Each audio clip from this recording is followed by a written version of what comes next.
ಈ ಥರ ನಿಮ್ಮ ಖಾತೆಗೆ ಸಂಬಂಧಪಡದೇ ಇದ್ದಿದ್ದು, ನಿಮ್ಮ ಊರಿಗೆ ಸಂಬಂಧಪಡದೇ ಇದ್ದಿದ್ದು, ಇದು ಯಾವುದನ್ನು ನೀವು ಬಿಡೋದಿಲ್ಲ. ದೇಶ ವಿದೇಶ ಮೋದಿ ಎಲ್ಲರ ಬಗ್ಗೆ ಮಾತಾಡ್ತೀರಾ. ನಿಮ್ಮ ತಟ್ಟೆಯಲ್ಲಿ ಹೆಗಣ ಬಿದ್ದಿದೆ ನೋಡ್ಕೊಳ್ಳಿ ಅಂತಂದ್ರೆ ಅದನ್ನು ನೋಡಲ್ಲ, ಅದನ್ನು ಬಾಚಿ ತಿಂತಾ ಇರ್ತೀರ. ಜನ ಛೀ ಥೂ ಅಂತ ಇದ್ದಾರೆ. ನೀವು ನೋಡಿದರೆ ನಿಮ್ಮನೆ ಹೇಸಿಗೆ ಬಿಟ್ಟು ಮತ್ತೊಬ್ಬರ ಮನೆ ಬಗ್ಗೆ ಮಾತಾಡ್ತಾ ಇದ್ದೀರಾ.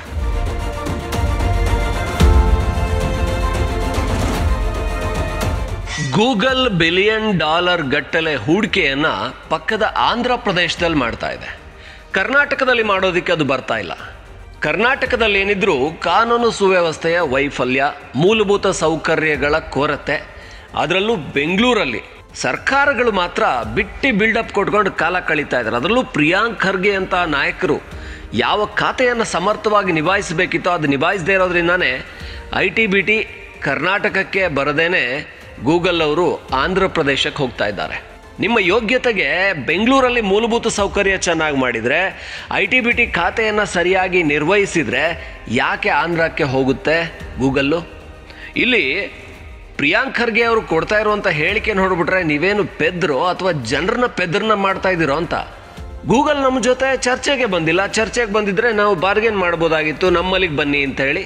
ಅವ್ರು ನಮ್ಮ ಜೊತೆ ಚರ್ಚೆಗೆ ಬಂದಿಲ್ಲ, ನೇರವಾಗಿ ಆಂಧ್ರಕ್ಕೆ ಹೋಗಿದ್ದಾರೆ ಅಂತ ಈ ಥರ ಹೇಳಿಕೆ ಕೊಟ್ಟು ಯಾರನ್ನ ಯಾಮಾರಿಸ್ತಾ ಇದ್ದೀರಾ ಪ್ರಿಯಾಂಕ್ ಖರ್ಗೆ ಅವರೇ? ನೀವು ಭಾಳ ಬುದ್ಧಿವಂತರ ಥರ RSS ಅನ್ನು ನಿರ್ಬಂಧಿಸಬೇಕು, ನಿಷೇಧಿಸಬೇಕು, ಅಥವಾ RSS ಚಟುವಟಿಕೆಗಳ ಮೇಲೆ ನಿಷೇಧ ಹೇರಿ ಅಲ್ಲಿ RSS ಅವರು ದೊಣ್ಣೆ ಹಿಡ್ಕೊಂಡು ಪರೇಡ್ ಮಾಡ್ತಾರೆ. ಈ ಥರ ನಿಮ್ಮ ಖಾತೆಗೆ ಸಂಬಂಧಪಡದೇ ಇದ್ದಿದ್ದು, ನಿಮ್ಮ ಊರಿಗೆ ಸಂಬಂಧಪಡದೇ ಇದ್ದಿದ್ದು, ಇದು ಯಾವುದನ್ನು ನೀವು ಬಿಡೋದಿಲ್ಲ. ದೇಶ ವಿದೇಶ ಮೋದಿ ಎಲ್ಲರ ಬಗ್ಗೆ ಮಾತಾಡ್ತೀರಾ. ನಿಮ್ಮ ತಟ್ಟೆಯಲ್ಲಿ ಹೆಗಣ ಬಿದ್ದಿದೆ ನೋಡ್ಕೊಳ್ಳಿ ಅಂತಂದ್ರೆ ಅದನ್ನು ನೋಡಲ್ಲ, ಅದನ್ನು ಬಾಚಿ ತಿಂತಾ ಇರ್ತೀರ. ನಾಚಿಕೆ ಆಗೋದಿಲ್ಲ ನಿಮಗೆಲ್ಲ? IT-BT ಬಿಲಿಯನ್, 12 ಬಿಲಿಯನ್ ಒಂದು ದೊಡ್ಡ ವ್ಯವಹಾರ ಆಂಧ್ರ ಪ್ರದೇಶಕ್ಕೆ ಹೋಗ್ತಾ ಇದೆ. ಯಾಕೆ ಅಂತ ಹೇಳಿದ್ರೆ ನೀವು ಸರಿಯಾಗಿ ನಿರ್ವಹಣೆ ಮಾಡ್ತಾ ಇಲ್ಲ. ನೀವು ಕೊಡ್ತಾ ಇರೋ ಉತ್ತರ ಏನು ಹೇಳಿ? ಅವ್ರು ನಮ್ಮ ಜೊತೆ ಚರ್ಚೆಗೆ ಬಂದಿಲ್ಲ ಅಂತ. ನಿಮ್ಮ ಯೋಗ್ಯತೆಗೆ ರಾಜ್ಯನ ಚೆನ್ನಾಗಿ ಇಟ್ಕೊಂಡಿದ್ರೆ, ಮೂಲಭೂತ ಸೌಕರ್ಯ ಚೆನ್ನಾಗಿ ಕೊಟ್ಟಿದ್ರೆ, ಒಳ್ಳೆ ಸಂಬಂಧಗಳನ್ನು ಇಟ್ಕೊಂಡಿದ್ರೆ ಯಾಕೆ ಅವ್ರು ಬೇರೆ ರಾಜ್ಯಕ್ಕೆ ಹೋಗ್ತಾ ಇದ್ರು? ಏನು ಜನರನ್ನ ದಡ್ರು ಅಂದ್ಕೊಂಡಿದ್ದೀರಾ? ಏನು ಬೇಕಾದರೂ ಮಾತಾಡಿ ಅಮರ್ಸ್ಬೋದು ಜನರಿಗೆ ಅಂತ. ಆಮೇಲೆ ಮಾಧ್ಯಮದವರು ಈ ರೀತಿ ಮಾತಾಡಿದರೆ ಅವ್ರ ಮೇಲೆ ಸುಮೋಟೋ ಕೇಸ್ಗಳನ್ನು ಹಾಕಿ ಅವ್ರನ್ನ ಜೈಲಿಗೆ, ಪೊಲೀಸ್ ಸ್ಟೇಷನ್ಗೆ ಅಲಿಯೋ ಹಾಗೆ ಮಾಡ್ತೀರಾ. ಸರ್ಕಾರ ನಿಮ್ಮ ಕೈಲಿದೆ ಅಂತ ಬೇಕಾಬಿಟ್ಟು ನೀವು ಆಡಿದ್ದೇ ಆಟ, ನೀವು ಮಾಡಿದ್ದೇ ಕೆಲಸ ಅಂದ್ಕೊಂಡಿದ್ದೀರಾ. ಜನ 5 ವರ್ಷ ಅಷ್ಟೇ ಅಧಿಕಾರ ಕೊಡ್ತಾರೆ. 5 ವರ್ಷದಲ್ಲಿ ಕರೆಕ್ಟಾಗಿ ಕೆಲಸ ಮಾಡಿದರೆ ಮಾತ್ರ ಉಳಿಸ್ತಾರೆ. ಏನೋ ಮೇಲ್ನವರು ಹಿಂದಿನವರು ಇನ್ಯಾರದ್ದೋ ಓಟಿನ ಒಂದಷ್ಟು ಕೃಪಾ ಕಟಾಕ್ಷದಿಂದ ಗೆದ್ಕೊಂಬರ್ತಾ ಇರೋಂಥ ಕೆಲವರು ಇದ್ದೀರಿ ರಾಜ್ಯದಲ್ಲಿ.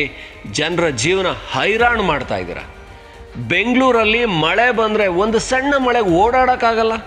ನೋಡಿದರೆ ಬಂಡಲ್ಗಟ್ಟಲೆ ಭಾಷಣ ಹೊಡ್ಕೊಂಡು ಕಾಲ ಕಳೀತಾ ಇದ್ದೀರ. ನಿಮ್ಮ ಯೋಗ್ಯತೆಗೆ 25 ವರ್ಷ ಅಧಿಕಾರ ಮಾಡಿದರೂ ಬೆಂಗಳೂರನ್ನು ಸರಿ ಮಾಡೋಕ್ಕಾಗಲಿಲ್ಲ. ಅದು BJPಯವರಾಗಿರಲಿ, ಕಾಂಗ್ರೆಸ್ನವರಾಗಿರಲಿ. ಇವಾಗ ಯಾರು ಅಧಿಕಾರದಲ್ಲಿದ್ದಾರೆ ಅವ್ರನ್ನ ಜನ ಬೈತಾರೆ, ಅದನ್ನು ನಾವು ನಿಮಗೆ ಹೇಳ್ತೀವಿ. ಕೋಟಿಗಟ್ಟಲೆ ರಾಜ್ಯಕ್ಕೆ ಆದಾಯ ಬರುವಂಥದ್ದನ್ನು ಮತ್ತೊಂದು ರಾಜ್ಯಕ್ಕೆ ಹೋಗೋದಕ್ಕೆ ಬಿಟ್ಟು ನೀವು ಮಾತಾಡೋದೇನು? ಯಾಕೆ ಈ ರೀತಿ ಹೋಗುತ್ತೆ ಅಂದರೆ ಇಲ್ಲಿ ಮೂಲಭೂತ ಸೌಕರ್ಯಗಳ ಸಮಸ್ಯೆ ಇದೆ.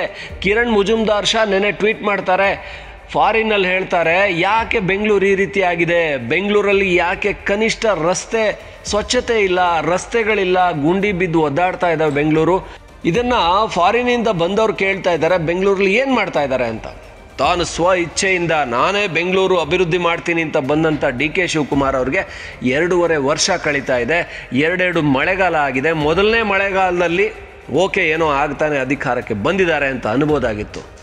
2023 ಮಳೆಗಾಲ ಬಂದ ಸಂದರ್ಭದಲ್ಲಿ ಸರ್ಕಾರ ಅಧಿಕಾರಕ್ಕೆ ಬಂದಿದ್ದು ಮೇ 13-14, ಜೂನಲ್ಲಿ ಮಳೆ ಶುರುವಾಯಿತು.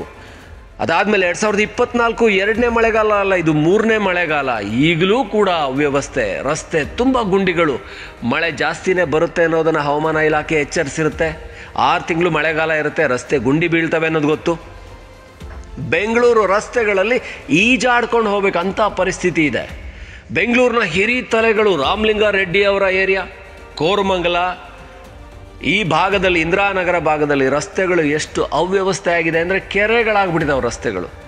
ಅಲ್ಲಿ ಬೈಕ್ಗಳಂತೂ ಓಡಾಡೋಕ್ಕೆ ಸಾಧ್ಯ ಇಲ್ಲ. ಸಣ್ಣ ಮಳೆಗೆ ಏನೂ ಮಾಡಲ್ಲ, ಸರಿಯಾದಂಥ ಪ್ಲ್ಯಾನಿಂಗ್ ಇಲ್ಲ, ಒಂದು ಪ್ರಾಜೆಕ್ಟ್ಗಳಿಲ್ಲ, ಬರೀ ಭಾಷಣಗಳು, ಜನರ ಮುಗಿಗೆ ತುಪ್ಪ ಸವರೋದು, ಮತ್ತೆ 5 ವರ್ಷ ಆದಾಗ ಮತ್ತೆ ಜನರ ಮುಂದೆ ಹೋಗೋದು. ಈಗ ಬೆಂಗಳೂರಿಗೆ ಬರಬೇಕಾದಂಥ ದೊಡ್ಡ ದೊಡ್ಡ ಕಂಪ್ನಿಗಳು ನಿಧಾನಕ್ಕೆ ಪಕ್ಕದ ಆಂಧ್ರಕ್ಕೆ ತೆಲಂಗಾಣಕ್ಕೆ ಹೋಗ್ತಾ ಇದ್ದಾವೆ. ಅಲ್ಲಿನವರು ರೆಡ್ ಕಾರ್ಪೆಟ್ ಹಾಸ್ ಕರೀತಾ ಇದ್ದಾರೆ, ಬನ್ನಿ ನಮ್ಮಲ್ಲಿ ಮೂಲಭೂತ ಸೌಕರ್ಯ ಮಾಡ್ತೀವಿ, ಚೆನ್ನಾಗಿ ಮಾಡಿದ್ದೀವಿ ನೋಡಿ ಅಂತ. ನೀವೇನು ಮಾಡಿದ್ದೀರಾ? ಜನ ಛೀ ಥೂ ಅಂತ ಇದ್ದಾರೆ. ನೀವು ನೋಡಿದರೆ ನಿಮ್ಮನೆ ಹೇಸಿಗೆ ಬಿಟ್ಟು ಮತ್ತೊಬ್ಬರ ಮನೆ ಬಗ್ಗೆ ಮಾತಾಡ್ತಾ ಇದ್ದೀರಾ. ಕನಿಷ್ಠ ಸರ್ಕಾರದ ಒಂದು ಘನ ಹುದ್ದೆಯಲ್ಲಿದ್ದೀರಾ, ನಿಮಗೆಲ್ಲ ಜನರ ಬಗ್ಗೆ ಕನಿಷ್ಠ ಕಾಳಜಿ ಬೇಡವಾ? ಬೆಂಗಳೂರಲ್ಲಿ ಜನ ಎಷ್ಟು ಅಂದರೆ ತಮ್ಮ ದುಡಿಮೆಯಿಂದ ದೇಶಕ್ಕೆ 2ನೇ ಅತ್ಯಂತ ಹೆಚ್ಚು ಟ್ಯಾಕ್ಸ್ ಕಟ್ತಾ ಇದ್ದಾರೆ. ನೀವೇನು ಮಾಡ್ತಾ ಇದ್ದೀರಾ? ನೀವು ಅದನ್ನು ತೇಗ್ತಾ ಇದ್ದೀರಾ. ಸಭೆಗಳಲ್ಲಿ ಭಾಷಣಗಳಲ್ಲಿ ಭರ್ಜರಿಯಾಗಿ ಮಾತಾಡೋದು, ಎ ಸಿ ರೂಮ್ ಒಳಗಡೆ ಕೂತ್ಕೊಳ್ಳೋದು, ಗೂಟದ ಕಾರಲ್ಲಿ ಬರೋದು. ಈ ಸರ್ಕಾರ ಜನರನ್ನು ಉದ್ಧಾರ ಮಾಡೋದಂತೂ ಖಂಡಿತ ಕಾಣಿಸ್ತಾ ಇಲ್ಲ. ಬೆಂಗಳೂರಲ್ಲಿ ಪ್ರತಿದಿನ ಮಳೆ ಆದರೆ ಜನ ನರಕ ಪಡ್ತಾ ಇದ್ದಾರೆ. 1 ಗಂಟೆ 2 ಗಂಟೆ ಟ್ರಾಫಿಕಲ್ಲಿ ಕಳೀತಾ ಇದ್ದಾರೆ ಎಕ್ಸ್ಟ್ರಾ. ಡೈಲಿ ಹೋಗೋ ಅರ್ಧ 1 ಗಂಟೆ ಜೊತೆಗೆ 2 ಗಂಟೆ ಎಕ್ಸ್ಟ್ರಾ ಕಳೀತಾ ಇದ್ದಾರೆ. ಏನಾದರೂ ನಿಮಗೆ ಏನೂ ಅನ್ಸೋದಿಲ್ವಾ? ಸರ್ಕಾರದಲ್ಲಿ ಆ ಹುದ್ದೆಗಳಲ್ಲಿ ಇದ್ಕೊಂಡು ಮುಂದಿನ 2 ವರ್ಷಕ್ಕಾದರೂ ಪ್ಲ್ಯಾನ್ ಮಾಡಬೇಕು, ಹಿಂದೆ ನಾವೇ 10 ವರ್ಷ ಹಾಳು ಮಾಡಿದ್ದೀವಿ ಅಂತ. ಜನ ಬೈದು ಬೈದು ಬೈದು ಎಮ್ಮೆ ಚರ್ಮದವ್ರು ಆಗ್ಬಿಟ್ಟಿದ್ದಾರೆ. ಸರ್ಕಾರದವ್ರು ಮೈಗೆ ಎಣ್ಣೆ ತಿಕ್ಕೊಳ್ಳೋದು, ಜನ ಬಂದರೆ ಜಾರ್ಕೊಳ್ಳೋದು. ಖಂಡಿತ ಈ ಬೆಂಗಳೂರು ಹಿಂಗೇ ಇರುತ್ತೆ, ಯಾವ ಬ್ರ್ಯಾಂಡು ಆಗಲ್ಲ, ಏನು ಹೇಳಬೇಕೋ ಗೊತ್ತಾಗಲ್ಲ. ಜನರ ಧ್ವನಿಯನ್ನು ನಾವು ನಿಮಗೆ ತಲುಪಿಸ್ತಾ ಇದ್ದೀವಿ, ಅರ್ಥ ಮಾಡ್ಕೊಂಡ್ರೆ ಒಳ್ಳೆಯದು. ಇಲ್ಲ ಅಂತ ಹೇಳಿದರೆ ಜನ ನಿಮ್ಮನ್ನು ಮತ್ತೆ ಮನೆಗೆ ಕಳಿಸೋದಂತೂ ಖಂಡಿತ.